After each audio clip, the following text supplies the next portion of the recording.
Assalamu alaikum everyone.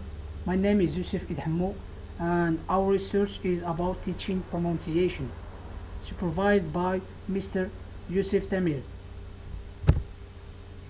Our table of content includes an introduction, definition of TEFL, teaching pronunciation, the whys of teaching pronunciation, divergences of teaching pronunciation, factors influencing teaching pronunciation, techniques for teaching pronunciation, drilling, rhythm and melody as a road songs, and finally a conclusion.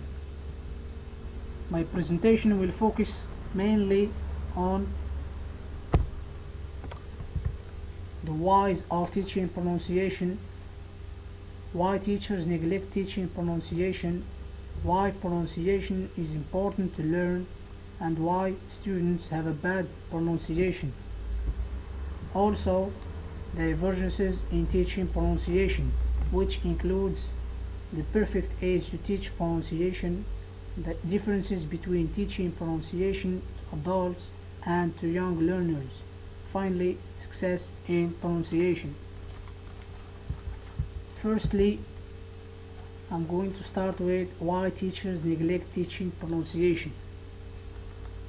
Some teachers neglect teaching pronunciation, believing that it is not as important as grammar or writing or reading skills, and they feel like they already have too much to do, and pronunciation will only make things worse.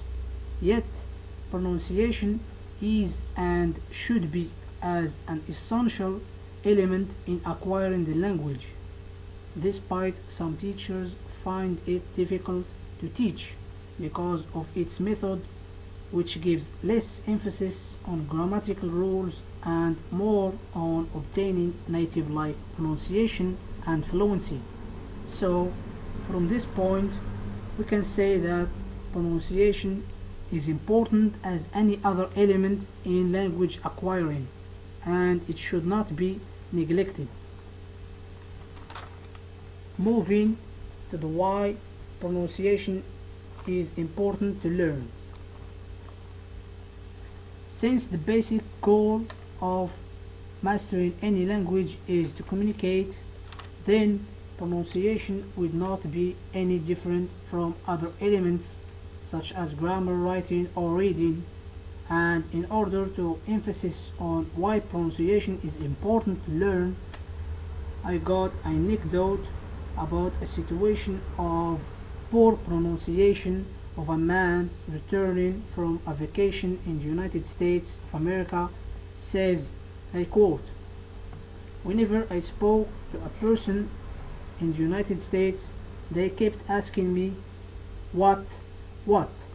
I would repeat my sentence again and again. Finally, they would say, ah, I got you, and then say my sentence using my exact words. It was very humiliating.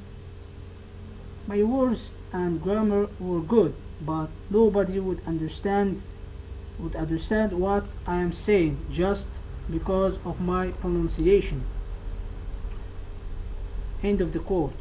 So here, as we said, communication would not be fulfilled if no one understands the speaker's pronounced words that has no proper pronunciation.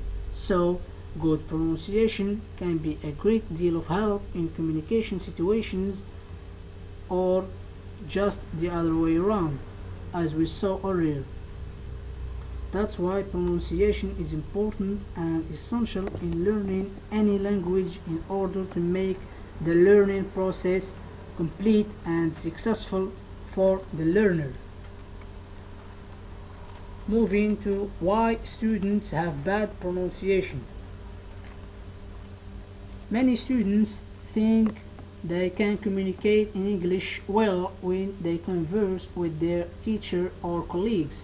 However, they err in their thinking, simply because a teacher can understand his students more than anyone else, and we can say that his here somehow is used to bad English.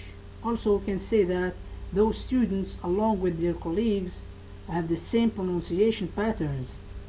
They make, to some extent, the same mistakes. The thing that makes them understand each other though they speak using bad pronunciation. Let us don't forget that learners who are unable to pronounce words correctly and appropriately are more likely to not understand those words. Moving to divergences in teaching pronunciation. The perfect age to teach pronunciation. In order to teach pronunciation in an effective way, the nature of the young learners probably affects the process of teaching, knowing that young children can learn totally fluent and naturally without straight embarrassment or even effort. This is shown to occur to all normal children, whereas adults will not necessarily be able to learn a good pronunciation without focused support and instructions. All this is explained by the critical period, which is biologically determined period of life during which maximal conditions for language acquisition exists. That's why learning a language starting from the early ages is more significant and more fruitful for the learner. Now, differences between teaching pronunciation to adults and to young learners. There are some differences between teaching adults and teaching children, and time may be one of the important differences because simply adults may have a very limited time devoted to learning due to their juggling between jobs and the fact that they have a busy life working all the time. So their lives are more complicated and they do not always get as much opportunity to speak and practice as they need. Plus, instructors and teachers may not be as patient talking to them as they are with young learners. Young learners who are more exposed to the language either via computers or games or phones, etc., and because of the curiosity of their environment, which gives them more time to think about it, unlike the aged ones. Finally, success in pronunciation. Success in attaining good pronunciation is not as simplified by nature of the age as we mentioned before, because we may ignore the fact that the success depends on how much time and effort the learner puts into it. The major aspect for both adults and youngs would be the learner's willingness to take responsibility for his or her own learning. And though adults may not attain a native-like pronunciation, they do not actually need to, because after all, the goal is to be comfortably intelligible. That's all about my presentation, and thank you for your listening and attention.